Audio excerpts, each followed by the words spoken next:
कैसे हैं आप सब? I hope you are very well and आपकी प्रिपरेशन बढ़िया से चलिए, मेरी यही लाइन है।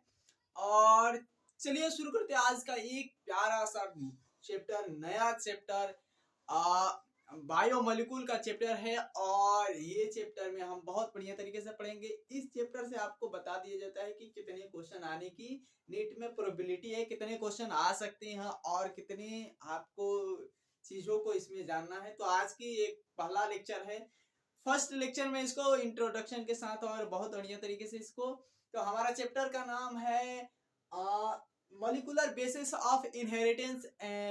इस चैप्टर में बहुत सारे चीजों को अप्लाइटमेंट किया गया है, बहुत सारी चीजों को डिस्कस किया गया है। चलो चलिए शुरू करते हैं आज का लेक्चर और शानदार सा। तो चैनल पर पहली बार आए तो इसको लाइक कर दीजिएगा, सब्सक्राइब कर दीजिएगा, शेयर कर दीजिएगा, क्योंकि ये आपकी लाइक सब्सक्राइब शेयर से ही क्या करते हैं कि मोटिवेशन और बच्चे जुड़ेंगे तो मोटिवेट आदमी होता है। क्या होता है? मोटिवेशन इससे मिलती है, लॉट्स ऑफ मोटिवेशन ये हम लोग को प्राप्त होता है। तो चलिए शुरू करते हैं लेक्चर। और इस लेक्चर में पहले बहुत सारी चीजों को जानेंगे। तो पहले चीजों को जानते हैं कि आपको बताना है डीएनए और आरएनए क्या होता है। इसमें पहले वही चीजें हैं, डीएनए आरएनए क्या है और जो न्यूक्लिक एसिड होता है, न्यूक्लिक एसिड क्या होता है। पहले क्वेश्चन को आपको बढ़िया तरीके से सुन लेना है कि न्यूक्लिक एसिड क्या होता है और डीएनए आरएनए क्या होते हैं। ये आपको दोनों चीज को बताना है। तो चलिए शुरू करते हैं।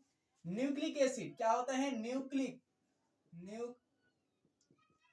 एसिड, न्यूक्लिक एसिड क्या होता है मेरे भाई? फ्लो चार्ट में, अगेन फ्लो चार्ट में इसको बहुत बढ़िया तरीके से डीप में ले जाएंगे और बहुत बढ़िया से हर एक पेज को, हर एक लाइन को कवर किया जाएगा। समझ में आ रहा है? तो न्यूक्लिक एसिड क्या होता है मेरे भाई, बेसिकली जानना है। तो आपको पता ही है कि न्यूक्लिक एसिड में आता है डीएनए एंड क्या आता है? आरएनए। आरएनए, यही ना आपसे क्वेश्चन किए थे कि डीएनए आरएनए क्या होता है या न्यूक्लिक एसिड क्या होता है। तो अब हमको जरा बताइए डीएनए आरएनए क्या होता है। डीएनए और आरएनए मेरे भाई क्या होता है? कुछ नहीं सोचना है। अगर डीएनए आरएनए कोई पूछ रहा है तो आपको कुछ जवाब देना है, तो क्या दोगे? तो डीएनए क्या होता है? डीएनए क्या होता है बोलो? तो पॉलीमर होते हैं। क्या होते हैं? पॉलीमर्स होते हैं। किसके किसके पॉलीमर होते हैं? तो न्यूक्लियोटाइड के क्या होते हैं? पॉलीमर होते हैं। क्या होते हैं? पॉलीमर होते हैं। ये आपको पढ़े हो नहीं पढ़े हो, हाँ, हम तो आपको जीरो से ही एक नंबर पढ़ाएंगे। समझ में आ रहा है? तो क्या होते हैं? पॉलीमर होते हैं। क्या होते हैं? पॉलीमर होते हैं। अब ये पॉलीमर यानी बहुलक क्या होते हैं? बहुलक, बहुलक होते हैं। समझ में आ रहा है? अब बहुलक सर क्या होता है, इसको भी तो जानना है। बहुलक क्या होता है सर, ये कैसे होते हैं? तो ये सारी चीज आपको कंफ्यूजन कोई नहीं रहेगा। देखिए आपको एनसीईआरटी में लिखा है और आपको ये बात लिखा है कि जो आप 11th के पढ़ते हो ना, बायोमोलिक्यूल वाला चैप्टर, तो बायोमोलिक्यूल में आपको ये चीज को क्या लिखा है? तो इस चीज को लिखा है कि ये हेट्रोपॉलीमर होते हैं। क्या होता है? हेट्रोपॉलीमर, हेट्रोपॉलीमर होते हैं। क्या होते हैं? विषम बहुलक। लिख दे विषम बहुलक। ओके चलो यहां पर अब लिख देते हैं विषम बहुलक। बहुलक समझ में आ रहा है मेरे भाई? समझ में आ रहा है? ये आपकी ये जो चैप्टर है बायोटेक की, मतलब कि बायोटेक की जो है, बायोटेक में आपको दो चैप्टर को कवर करना है। तो बायोटेक में एक ये आ गया और ये सारा चीज को हम कवर करेंगे आज नहीं, अभी तो इसका लेक्चर चलेगा। समझ में आ रहा है? जो थोड़ी सी मस्ती के साथ अब ये है। अब देखो यहाँ पर फिर से आपसे पूछेंगे कि डीएनए और आरएनए क्या होते हैं। फिर से आपसे क्वेश्चन करेंगे डीएनए और आरएनए क्या होते हैं। ये हो गया, पॉलीमर होते हैं, हेट्रोपॉलीमर होते हैं। क्या होते हैं? हेट्रोपॉलीमर होते हैं। डीएनए आरएनए क्या होते हैं? न्यूक्लियोटाइड के हेट्रोपॉलीमर होते हैं। लेकिन आपसे अगर हम क्वेश्चन करें फिर से कि ये डीएनए, जो डीएनए है ये क्या है? कि डीएनए एंड आरएनए क्या होते हैं? आरएनए, डीएनए एंड आरएनए क्या होते हैं? तो क्या आप जवाब दीजिएगा डीएनए आरएनए के बारे में? तो आप यही बोलेंगे डीएनए क्या होता है? जेनेटिक मटेरियल होता है। क्या होता है? जेनेटिक मटेरियल होता है। यूकैरियोटिक का क्या होता है? यूकैरियोटिक में जेनेटिक मटेरियल होता है। यूकैरियोटिक में हम लोग भी आते हैं। अब देखो जेनेटिक मटेरियल बैक्टीरिया के भी होते हैं, जेनेटिक मटेरियल बैक्टीरिया के भी होते हैं मेरे भाई, समझ में आ रहा है? और कुछ वायरस के भी होते हैं जेनेटिक मटेरियल, तो ये आपको बताएंगे अभी, इसके बाद बताएंगे, समझ में आ रहा है? तो ये क्या होते हैं? जेनेटिक मटेरियल होते हैं। जेनेटिक मटेरियल होते हैं, मटेरियल होते हैं किसके? अनुवांशिक इकाई, लिख दें अनुवांशिक, अनुवांशिक इकाई, समझ में आ रहा है? अनुवांशिक इकाई होते हैं, और वो भी किसमें? यूकैरियोटिक लिख दें। यूकैरियोटिक देखो, यूकैरियोटिक में तो होता ही मेरे भाई।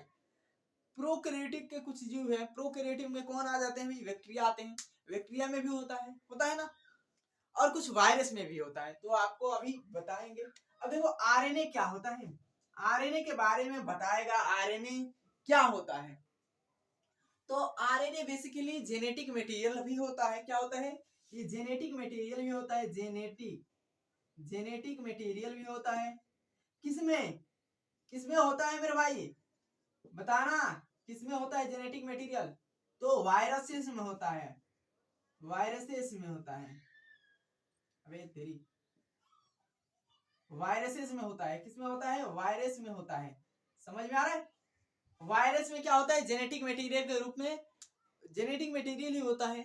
आपको आगे बताया जाएगा, आरएनए वर्ल्ड में बताया जाएगा आरएनए कैसे कैसे ये किया था, समझ में आ रहा है? अब देखो यहाँ पर आरएनए हो गया, आरएनए जेनेटिक मटेरियल। देखिए 4 पॉइंट हमारे एनसीईआरटी के पहले ही पेज पे दिया है, इसको 4 पॉइंट बताया गया है डीएनए के बारे में, और अगेन आरएनए के बारे में बताया है। डीएनए के बारे में तो हम लिख दिए, आरएनए के बारे में बताया है 4 पॉइंट, यानी पहला पॉइंट तो हम लिख दिए। क्या है पहला पॉइंट? फर्स्ट पॉइंट तो लिख दिए, हम फर्स्ट लिख दिए। सेकंड पॉइंट क्या है? सेकंड पॉइंट क्या है मेरे भाई? सेकंड पॉइंट जरा कमेंट करना यार, कम से कम तुम लोग कमेंट करो। देखो अच्छा लग रहा है वीडियो, बढ़िया लग रहा है, तो इसको कमेंट करो कि सर बढ़िया लग रहा है, चीजें को समझ में आ रहा है, समझ में आ रहा है? अब देखो दूसरा क्या होता है, ये स्ट्रक्चरल रोल होता है। क्या होता है? स्ट्रक्चरल रोल होता है। अब स्ट्रक्चरल रोल कैसे होता है मेरे भाई? सर कैसे स्ट्रक्चरल रोल होता है? तो देखो क्या होता है कि डीएनए जो होता है, डीएनए से आरएनए बनता है, आरएनए बनता है। अब देखो आरएनए से क्या बनता है? तो आरएनए से राइबोसोम बनता है। आरएनए से क्या होता है? राइबोसोम की स्ट्रक्चर, आरएनए की क्या होती है? राइबोसोम की स्ट्रक्चर बनाता है, आरएनए की ढांचा बनाता है। तो इसीलिए आरएनए राइबोसोम की ये स्ट्रक्चर शेप तैयार करता है, इसीलिए आरएनए को क्या बोला गया? Structural role. क्या बोला गया? राइबोसोम को, राइबोसोम का क्या कि राइबोसोम की क्या करते हैं? ये राइबोसोम की जो स्ट्रक्चर है, ढांचा है, उसको राइबोसोम की स्ट्रक्चर तैयार करते हैं। दूसरा कुछ नहीं काम करते हैं, बस राइबोसोम की स्ट्रक्चर तैयार करते हैं, और इसके पास कुछ नहीं। अब देखो यहाँ पर सेकंड तो समझ लिए, और थर्ड सर क्या है? थर्ड यहाँ पर इसके बारे में हम जान रहे हैं, इसके बारे में, किसके बारे में भाई? तो यहाँ पर हम देख रहे हैं आरएनए के बारे में, आरएनए के बारे में देख रहे हैं। अब देखो दूसरा क्या है? दूसरा ये अडेप्टर, जो अडेप्टर होता है, क्या होता है वो तो लिखेंगे, पहले लिख देते हैं। कैटालिटिक रोल होता है, कैटालिटिक रोल होता है। समझ में आ रहा है? कैटालिटिक कैसे रोल होता है मेरे भाई? कैटालिटिक कैसे रोल होता है? कुछ तो जवाब दो ना, बताना कि कैटालिटिक रोल होता है तो कैसे होता है कैटालिटिक? कैटालिटिक मतलब कि उत्प्रेरक,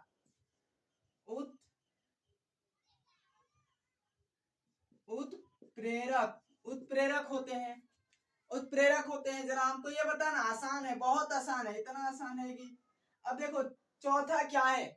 चौथा इसका अडेप्टर, क्या बोल देते हैं? अडेप्टर, समझ में आ रहा है? अडेप्टर के रूप में काम करते हैं। फोर्थ नंबर, 3 नंबर, और यहाँ पर ये फोर्थ नंबर लिख देते हैं। क्या करते हैं? ये अडेप्टर के रूप में काम करते हैं। अडेप्टर क्या होते हैं मेरे भाई? अडेप्टर जरा कमेंट करना। अडेप्टर, तो अडेप्टर आपको ये अनुकूलक लिखा है, क्या लिखा है? अनुकूलक, कूलक, समझ में आ रहा है, अनुकूलक लिखा है। अब देखो होता क्या है, अगर प्रोटीन बनाना है तो प्रोटीन ऐसे तो नहीं बन जाएगा। प्रोटीन बनाने के लिए क्या होता है मेरे भाई, तो प्रोटीन बनाने के लिए जो टीआरएनए है, क्या है, टीआरएनए है ना, टीआरएनए वो क्या करता है कि वो एमिनो एसिड के साथ जुड़ता है और एमिनो एसिड के साथ जुड़कर और राइबोसोम पर लेकर जाता है। क्या होता है पहले ध्यान से सुनना, जो टीआरएनए होता है अमीनो एसिड के साथ जुड़कर राइबोसोम पर लेकर जाता है और राइबोसोम पर जाता है तब क्या होता है कि आरएनए बनता है। समझ में आ रहा है, इसीलिए इसे अडेप्टर बोल दिए। क्या बोल दिए, अनुकूलक, अडेप्टर। समझ में आ रहा है, अनुकूलक। इतना तो आई होप समझ में आ गया होगा। कैटालिटिक रोल है, उत्प्रेरक रोल है। ये उत्प्रेरक वाला जवाब देना एकदम आसान है, इजी है। समझ में आ रहा है, तो बता ही देंगे। उत्प्रेरक मतलब क्या करता है कि इसकी जवाब तो अब हम देना पड़ेगा, क्योंकि मेरे भाई कम से कम थोड़ी सी तुम लोग भी इसको जवाब देना समझो। समझ में आ रहा है। अब देखो क्या होता है कि जब आरएनए बनता है, आरएनए बनने के लिए क्या होना चाहिए, आरएनए बनने के लिए अब सुनो, देखो अगर क्या होता है कि केमिस्ट्री में तुम लोग पढ़े हुए, केमिस्ट्री में तुम लोग पढ़े हुए मेरे भाई, क्या होता है कि कैटेलिटिक क्या होता है, तो कोई भी चीज की जो स्पीड है, उसकी वेलोसिटी है, उसको क्या करता है और स्पीड कर देता है या तो घटा देता है, दो ही काम करता है। तो सेम कैटेलिटिक रोल है, सेम वही है। यहाँ पर जो भी है ये सारा चीज आई होप क्लियर हो गया होगा मेरे भाई। समझ में आ रहा है, ये क्लियर हुआ है तो बोलना।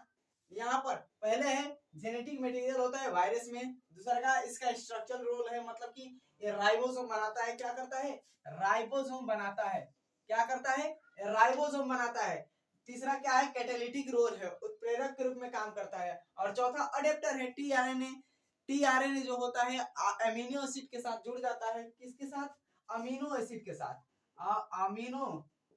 अमीनो एसिड के साथ क्या करता है, अबे तेरी एसिड के साथ क्या करता है, जुड़ जाता है।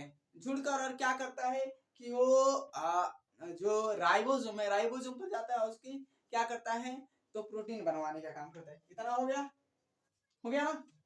वीडियो को पॉज कर लेना, पॉज करके नोट कर लेना मेरे भाई। वीडियो को क्या करना, पॉज कर लेना, पॉज करके नोट करना। समझ में आ रहा है, हो गया। अब देखो तुम कह रहे थे कि सर बताइए ये क्या होता है। अब देखो यहाँ पर आरएनए जेनेटिक मटेरियल किसमें किसमें होता है, मतलब वायरस में तो होता ही है।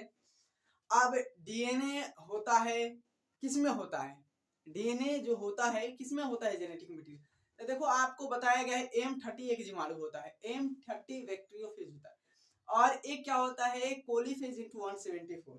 क्या होता है, ये दो वायरस में क्या होते हैं कि जेनेटिक मटेरियल डीएनए होते हैं, जेनेटिक मटेरियल डीएनए होते हैं। समझ में आ रहा है, सिंगल स्टैंडर्ड होते हैं, याद रखना सिंगल स्टैंडर्ड होते हैं।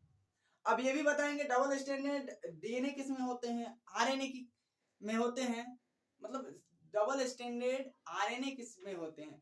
तो आप एक जो बोन ट्यूमर वायरस है उसका नाम सुने होंगे, एक रोटा वायरस है उसका नाम सुने होंगे। तो ये दोनों होते हैं, इसको पहले चलो नोट कर लो, इसको पहले इस सारी चीज को। हो गया, ओके चलो मेरे भाई, चलो इतना तो हो गया।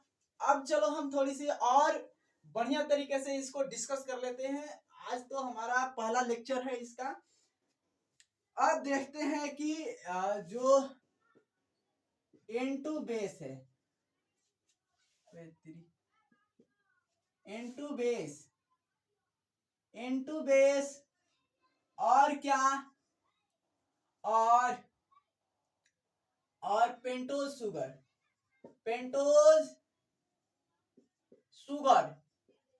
पेंटोज शुगर क्या क्या मेरे भाई समझ में आ रहा है। N2 बेस और पेंटोज शुगर, यही N2 बेस और पेंटोज शुगर मिलकर क्या बनाते हैं मेरे भाई, यही मिलकर क्या बनाते हैं, न्यूक्लियो, क्या बनाते हैं,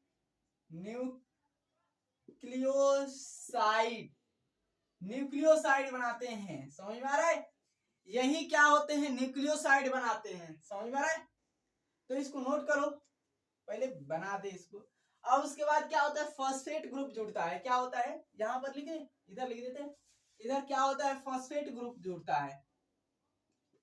फॉस्फेट ग्रुप क्या होता है मेरे भाई, जुड़ता है। फॉस्फेट ग्रुप जुड़ता है और जुड़कर क्या बनते हैं, यहाँ से इसके साथ मान लो फॉस्फेट ग्रुप जुड़ गया इसके साथ, समझ में आ रहा है। फॉस्फेट ग्रुप जुड़ता है और क्या बनाता है, तो न्यूक्लियो, क्या बनाता है, न्यूक्लियोसाइड, न्यूक्लियोटाइड बनाता है, सॉरी न्यूक्लियोटाइड बनाता है। क्या बनाता है, न्यूक्लियोटाइड बनाता है। ये समझ में आ गया होगा, आई होप सारी चीजें क्लियर हो गई होगी। अब देखो यहाँ पर न्यूक्लियोटाइड तो बन गया। अब न्यूक्लियोटाइड का क्या होता है, पॉलीमराइजेशन होता है। क्या होता है, बहुलीकरण होता है।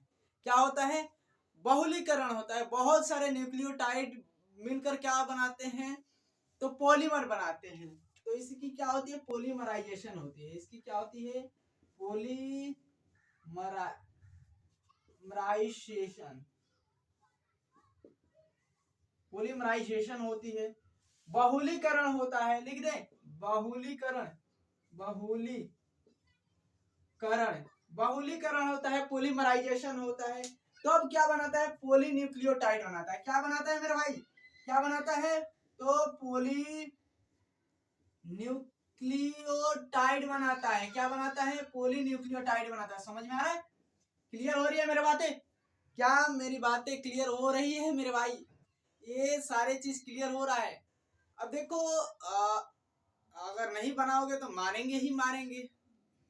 हाँ तो जो बच्चे कहेंगे सर केवल मारने के लिए बातें कर रहे हैं, अरे भाई हम मार नहीं सकते तो डांट तो सकते हैं ना, इतना तो हमारे पास शक है ना कि यहाँ से डांटेंगे तो आपको लग सके। हाँ तो चलिए यहाँ पर तो ये हो गया। देखो क्या, नाइट्रोजन बेस पेंटोज शुगर मिलकर क्या बनाते हैं, न्यूक्लियोसाइड बनाते हैं। क्या फॉर्म करते हैं, तो न्यूक्लियोसाइड और फॉस्फेट ग्रुप जुड़ता है तो क्या बनाता है, न्यूक्लियोटाइड।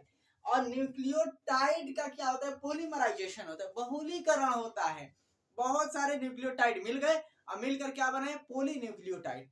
बहुत सारे मिले तो पॉलीन्यूक्लियोटाइड बनता है। अब देखो यहाँ पर क्या होता है, तो हम लिख देते हैं यहीं पर पेंटोज शुगर कौन कौन होते हैं। क्या होते हैं, पेंटोज शुगर कौन कौन होते हैं, तो देखो यहाँ पर राइबोज होता है। क्या होता है, राइबोज शुगर होता है, शुगर। और क्या होता है, डीऑक्सी राइबोज शुगर। क्या होता है, डीऑक्सी राइबोज शुगर। किसको किसको पता है मेरे भाई, डीऑक्सी राइबोज शुगर कहाँ मिलता है और राइबोज शुगर कहाँ मिलता है, किसको किसको पता है राइबोज शुगर कहाँ मिलता है, डीऑक्सी राइबोज शुगर कहाँ मिलता है, पता है तो कमेंट करना मेरे भाई, कोई दिक्कत थोड़ी नहीं है। राइबोज शुगर कहाँ मिलता है, डीऑक्सी राइबोज शुगर कहाँ मिलता है, तो डीऑक्सी राइबोज शुगर डीएनए में मिलता है, राइबोज शुगर आरएनए में मिलता है। ये तो हो गया ना, ये क्लियर हुआ यहाँ पर। अब देखो यहाँ पर देख लेते हैं थोड़ी सी बातें। क्या देख ले, यहाँ पर दिखाई दे रहा है, देख ले एक बार, 2 मिनट देख ले, हाँ दिखाई तो दे रहा है। अब देखो यहाँ पर क्या होता है, हम यहाँ पर लिख देते हैं, यहाँ पर कुछ बातें हैं, स्पेसिफिक बातें हैं, कुछ नोटेबल बातें हैं। अब देखो क्या होता है, तो प्यूरिन एंड पिरिमिडीन क्या होते हैं, पिरिमिडीन क्या होते हैं, पिरिमिडीन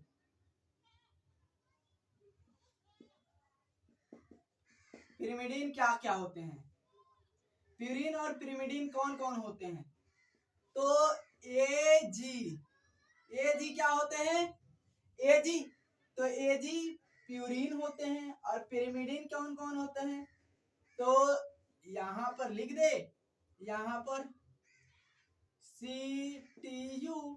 अब देखो यहाँ पर याद रखने की कैसी जरूरत है, कैसे याद करोगे, तो एक ट्रिक लगा लेना, क्या लगाना, एजी कट, एजी आप काट दीजिए, मतलब एजी कट, कुछ याद करने की भी ट्रिक होती है, तो यहाँ पर लगा दिया हम भी वही ट्रिक, एजी कट। अब एजी क्या होता है सर, तो एडेनिन होता है, गुआनिन होता है, साइटोसिन होता है, थाइमिन होता है और यूरेसिल होता है। इतना तो समझ में आ गया होगा सारे बच्चों को। देखो बहुत सारी गर्मियां हैं अभी, बरसात का मौसम हमारे तरफ में, तो बहुत सारी गर्मी है। अब देखो यहाँ पर तो ये समझ में आ गया मेरे भाई, कोई दिक्कत होगी नहीं, कोई नहीं दिक्कत होगी। अब देखो यहाँ पर पूछेगा कि आरएनए जो होता है, आरएनए और डीएनए में क्या क्या होते हैं, कौन कौन से पिरिमिडिन प्यूरिन क्या होते हैं सर, थोड़ा सा जल्दी बताइए ना, हमको भी समझना है। तो बताते हैं मेरे भाई, जरा थम्बो थम्बो थम्बो, समझ में आ रहा है। अब देखो यहाँ पर हम लिख देते हैं DRNA, और क्या लिख देते हैं DNA। डीएनए में क्या होते हैं, एडेनिन होते हैं, गुआनिन होते हैं, और क्या होते हैं, साइटोसिन होते हैं और थाइमिन होते हैं। यहाँ पर क्या होता है, यहाँ पर एडेनिन होता है, गुआनिन होता है, साइटोसिन होता है और यूरेसिल होता है। देखो अब कहोगे सर ये तो क्या हो गया, ये आप क्या कर दिए। तो देखो यहाँ पर मेरे भाई, अब यहाँ पर जो आरएनए है ना, आरएनए में क्या होता है मेरे भाई, आरएनए में देखो, आरएनए जो है, आरएनए में थाइमिन के जगह पर, किसके जगह पर, तो थाइमिन के जगह पर क्या होता है, यूरेसिल होता है। देखो थाइमिन के जगह पर यूरेसिल होता है, मतलब कि इसमें थाइमिन नहीं होता, नॉट फाउंड इन यूरेसिल, समझ में आ रहा है, इसमें यूरेसिल नहीं होता, नहीं पाया जाता। अब इसमें थाइमिन होता। अब देखो ये एक चीज और लिखा है, बहुत अच्छी बातें लिखा है। क्या लिखा है मेरे भाई, तो देखो लिखा है जो थाइमिन होता है ना, थाइमिन का दूसरा नाम क्या होता है, 5-मिथाइल यूरेसिल। थाइमिन का दूसरा नाम क्या होता है, क्या होता है मेरे भाई, थाइमिन का दूसरा नाम, थाइमिन का दूसरा नाम क्या होता है, थाइमिन का दूसरा नाम, थाइमिन का दूसरा नाम क्या होता है, सेकेंड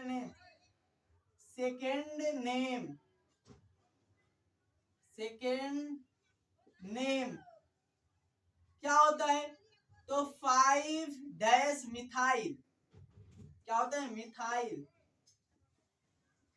यूरेसिल होता है, अब ये याद रखोगे ना, क्या होगा, याद रखोगे ना, थाइमीन का सेकेंड नाम क्या है, 5-मिथाइल यूरेसिल। ऐसे भी क्वेश्चन में आ सकता है कि 5-मिथाइल यूरेसिल किसे नाम से जाना जाता है, तो किसे नाम से जाना जाता है भाई, 5-मिथाइल यूरेसिल, तो थाइमीन को याद रहेगा, 5-मिथाइल यूरेसिल याद रहेगा, अबे मी नहीं रहेगा, मेथाइल रहेगा, मेथाइल हो गया। अब इतना तो हो गया होगा, सारी चीज क्लियर हो गई होगी इतनी बढ़िया तरीके से, तो डीपली क्लियर हो गया होगा। अब थोड़ी सी और आगे देख लेते हैं, चलो मिटा दे, पहले नोट कर लो इसको, वीडियो को पॉज करके नोट कर लो मेरे भाई, नोट कर लो, नोट कर लिए, हाथ हटा लेते हैं। ओके यहाँ पर दिखाई दे रहा है ना, देख ले, ओके तो दिखाई दे रहा है ना, बहुत बढ़िया। अब देखो यहाँ पर हो गया ये, अब चलो हम थोड़ी सी और आगे देख ले, तो क्या देख लेते हैं, क्या, तो पेंटोज शुगर देख लेते हैं, क्या देख लेते हैं, पेंटोज शुगर, पेंटोज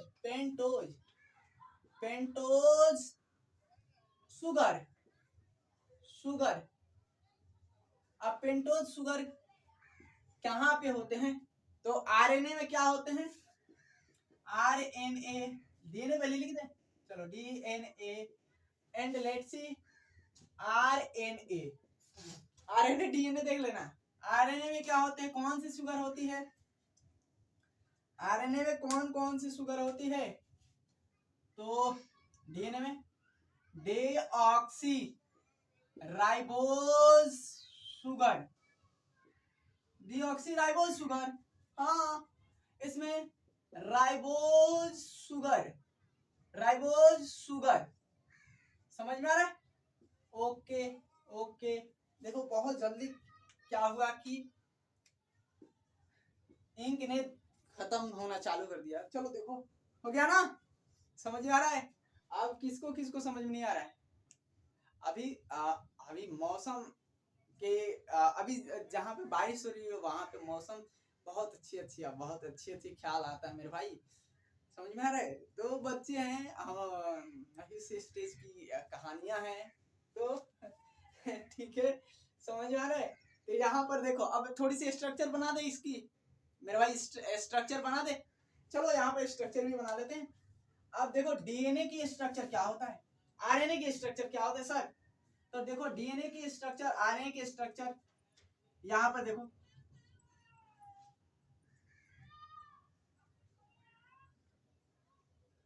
1 2 3 4 5, ठीक।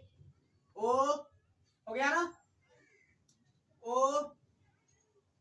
ओ H and H, H O H, H O H, H and 5 dash, 5 dash, 5 dash क्या होते हैं, तो कार्बन मिलते हैं। यहाँ पर देखो इतना तो हो गया, ये हो गया। अब सेम लाइक यहाँ पर भी है, 5 बना दे बढ़िया से। थोड़ी सी क्या हो रहा है कि गड़बड़ हो जा रहा है। अब देखो यहाँ पर ऐसे बना दिए, ऐसे बना दिए, ऐसे ऐसे बना दिए, और उसके बाद ऐसे बना दिए। अब देखो यहाँ पर बना दिया। ओके चलो, ठीक है ठीक है ठीक है सर, ठीक है। थोड़ी सी देखो गंदी गंदी बन जा रहा है, गंदी बात गंदी बात गंदी बात।